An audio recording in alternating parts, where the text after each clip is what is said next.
Alright, John, go for it. Hi guys, welcome back to the channel. Once again, we are back in the car, and that means that we just got out of another movie. Today's movie was Mission Impossible Dead Reckoning Part 1. And I don't know, DJ, the box office, the way that it's been the last few months, have we finally come out of our rut, or have we continued down the road? We'll find out now. With a 1 to 10. DJ. I want to give this a 10 so bad. It's like a perfect movie. I'm gonna give it a 9.5. 9.5. That is absolutely fair. Why? For the high score, well, it's cinematography, acting, stunts, action, consistency, story, plot. It's all solid. It's fair. Like it's a solid action thriller, and it's not over the top action. In fact, out of the Mission Impossible ones, where you look at films like the Fast series, or the ones where they constantly get over the top with the stunts, this is all, it's like virtually 100% practical effects. And so it's like everything that's done in here is stuff that's like realistic or like believable. Happen, yeah, it's like all believable stuff. Even the stuff that seems a little uncanny is still believable. Like, it just rakes in the action while keeping it realistic, but still high stakes. And a lot of the high stakes is not a car flies out of a plane, or it's, hey, we're gonna fall 40 feet and splat, let's try not to fall. Like, it's real high stakes action that's consistent. It's just solid, man. It's fair. I'm gonna have a hard time. I have a couple of things nitpicky, but it's gonna be hard to pull this one apart. That's absolutely fair. With my 1 to 10, the thing is that I don't think we'll ever see a full 10. Like, a 10 is an absolutely perfect film, and I don't think that we'll ever see a perfect film. But this film, I think, does deserve at least a 9. Just because it is extremely enjoyable. It is really well done. The cinematography is just fantastic. It's so well shot. Like, all of the camera shots are just beautiful. The way that the film is put together is just incredible. The story wraps together perfectly. It never felt jarring. It never felt out of place. And it never pulled me out of the film. I was invested in it the entire time from start to finish. Absolutely. So I only give it a 9 because I don't think it was better than Guardians of the Galaxy necessarily, but for the film that it is, it really deserves that high of a score. I actually think it was. That's well, I get where you're coming from. Yeah. I only say that because as a film, like as a shot film, it's better. Yes. Guardians of the Galaxy, I think, was more fun in some ways. Exactly. But also that was the end of a series where it was like Guardian characters. This is also a continuation of a series with known characters. So there's some nostalgia there. So that's a good comparison to use. Yeah. But I think cinematography wise and film wise, this is better made. Yes. I 100% agree. It's a beautiful film. It deserves as much praise as possible.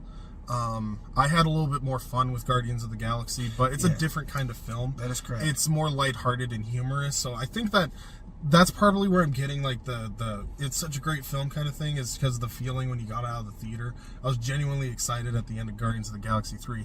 This one, I want to see the next one, but I don't have that same like, oh, that was just a beautiful, great movie feeling. Right. So maybe it's just like nostalgia glasses, rose-tinted lenses. Yeah, that's what I'm saying. Like, the Guardians came on the end of a very long Marvel stint of these characters having interactions. That's fair. So it has a lot of, but that's not a negative to that film. No, that's probably why that one hit so much harder coming out, whereas this one doesn't, because this is coming off a series that kind of spurts in and doesn't have that same heartfelt grab that the Marvel universe did for so long. Well, the other thing is, I think that this film wasn't shot to be kind of heart-gripping and the end of an era kind of film. It is a part 1 of 2, so correct. It has a different emotion to it, but that doesn't knock the film at all. So 9.5 is absolutely fair. I lean closer to 9 because that's what I gave Guardians of the Galaxy, and that's been the best film we've seen this year. For me, the reason I give this the reason I actually don't give it perfect score, I can actually do mostly without spoilers. It's the fact that it is a part one, although it does a very good job of closing this story without being too harsh. Because it's a part one, it cannot stand on its own. Right. It requires another film to complete its story. Kind of like Spider-Verse. Exactly. Spider-Verse suffered from the same problem, so I can't give it a perfect score for that alone. Because if it's a movie that doesn't stand by itself, it can't be judged by itself. That's fair. So that's going to take a notch down. And the other thing is actually... another thing that I actually had an issue with was some of the way they use some of the legacy characters from other ones. There's a few people that don't show up, probably casting or other things. There's a few members that had joined that don't show up, but they do get the classic members in there, which is good. Yeah, they got the important. They got the important characters in there, but they did have some issues utilizing a very specific character that I will get into spoilers to get to, but. I'm curious to see who you're pointing out. I literally just binged the last 3, so I'm prepared for this film. So spoilers. Yep, let's go. Spoilers.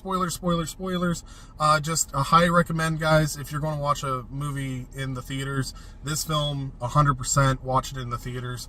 It really does benefit from the big screen treatment. It's just the sound, the shots, everything in it is just incredible. This is 100%. The cinematic experience. This is definitely one that I would say too that audio does really matter for. There's a lot of films where audio may not be as important, and this one audio is going to matter a lot. So you're going to want that theater experience of sound because you're going to want to know there's so much going on that you're going to be a little lost, I think, if the sound isn't good. Yeah, absolutely. Not only that, it literally is one of those things where some of the action scenes just. I don't think you'll get the full punch of the action if you don't have those big subwoofers hitting you.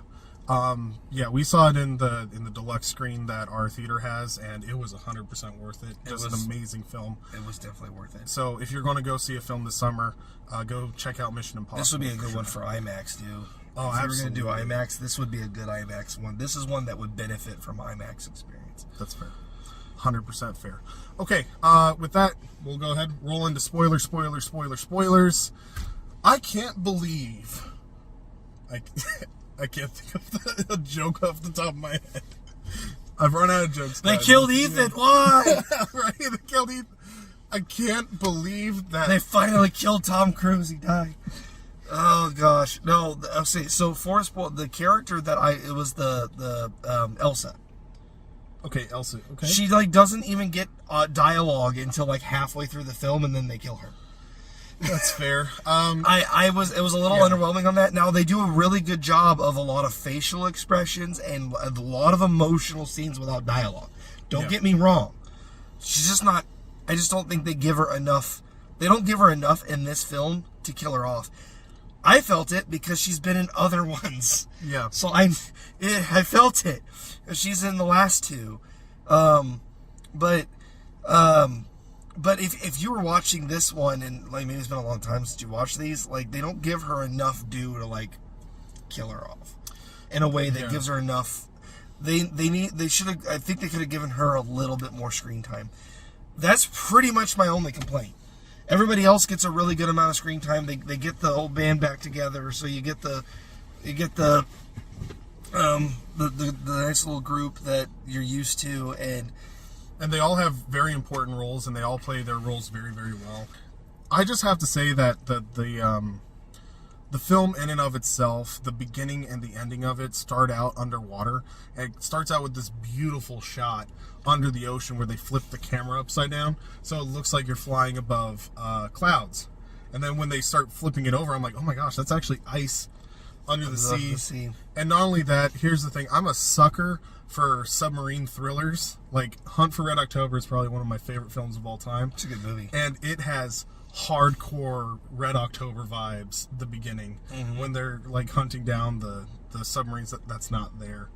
It is so much fun. They did a great job with this film. It really is fun just from start to the end shot, and it ends just perfect note. Yeah. The villain in this one is very, very good. I really like the fact that they're fighting artificial intelligence that's gone rogue. I really like that aspect of things, not only because it's kind of relevant to today with so much like technology and AI and stuff like that, the overuse of technology and things like that. It's so cool to see this team that over the last 6 films have really just taken their advanced technology and they've used it to the point where it's almost kind of ridiculous. And now you throw a wrench in the plan of, oh yeah, all that really cool tech that they always have, they can't trust any of it because the enemy controls everything. And not only that, it can create reality within itself, and you don't realize that it's creating reality because of how integral technology is to our daily lives, where we literally don't talk to people face to face and things like that. So an AI really could pretend to be someone and set everything in motion, and because it's constantly adapting and thinking things through, it can really kind of almost seem to predict the future. It is such a cool villain idea. The acting is really, really good. One thing I don't think that even on this channel we really acknowledge: costume design. The costumes in this, all of the characters have their own style, and it really comes through very, very well. And not only that, there's some shots that are in the film that really wouldn't be as great as they are without the costume design.